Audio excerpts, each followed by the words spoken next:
Virus comes from the family of coronavirus, which includes other viruses such as MERS and SARS, as well as the milder variants causing common cold.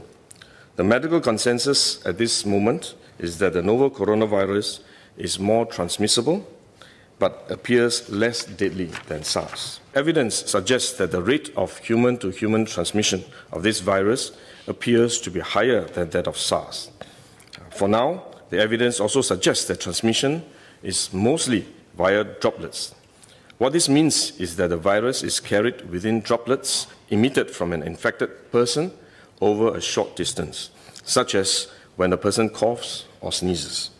If these droplets come into contact with the eyes, nose, or mouth of an individual, directly or indirectly through hands that have come into contact with these droplets, the individual may become infected. To clarify, there is no evidence currently to suggest that the virus is airborne. There are other viruses, such as the chickenpox, which can easily be transported via air currents and do not require droplets to contact the eyes or nose. The novel coronavirus is not in this category of viruses. The novel coronavirus could also transmit through surface contact. Let me explain. When a person sneezes or coughs, the droplets fall onto the surfaces of tables and chairs, and the virus may remain alive for up to a few days. When someone else touches the surfaces of these tables and chairs, the virus can be transferred to his hands, and if he then rubs his eyes or nose without washing his hands, he may become infected. So we should wash our hands. This is also why we only quarantine the close contacts of confirmed cases. For more transient contacts, such as individuals that the confirmed cases may have walked past in malls or hotels, the risk of transmission is low.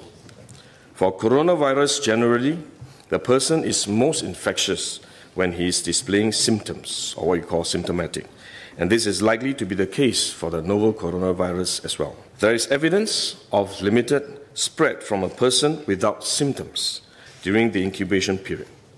However, this form of transmission may be uncommon and has so far involved isolated cases only. At this point, the evidence still points towards higher transmissibility when the person is displaying symptoms. As such, medical professionals, both overseas and in Singapore, have advised that the most effective way that we can protect ourselves is to practice good personal hygiene. We should regularly wash our hands with soap and water and avoid touching our face with our hands. These may sound simple, but actually they're very difficult to do because all of us touch our face all the time. Even at a meeting when we have on this ministry task force, while I was speaking, I was touching my face until Minister Lawrence Wong nudged me with his elbow and said, "Stop touching your face." So it is simple but extremely difficult, but are actually very effective in preventing all kinds of infection.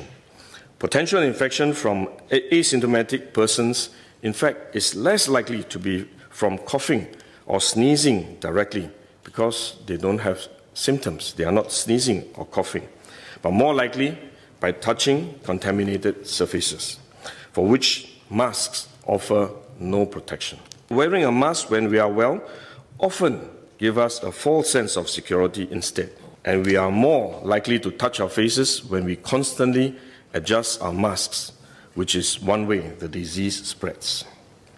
At the same time, we need to protect others, our loved ones, friends, colleagues, and fellow Singaporeans that we come into contact with. If we are sick, we should rest and recover at home as far as possible.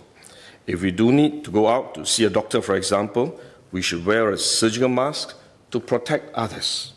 So this is when mask is needed, when we are unwell and have to go out.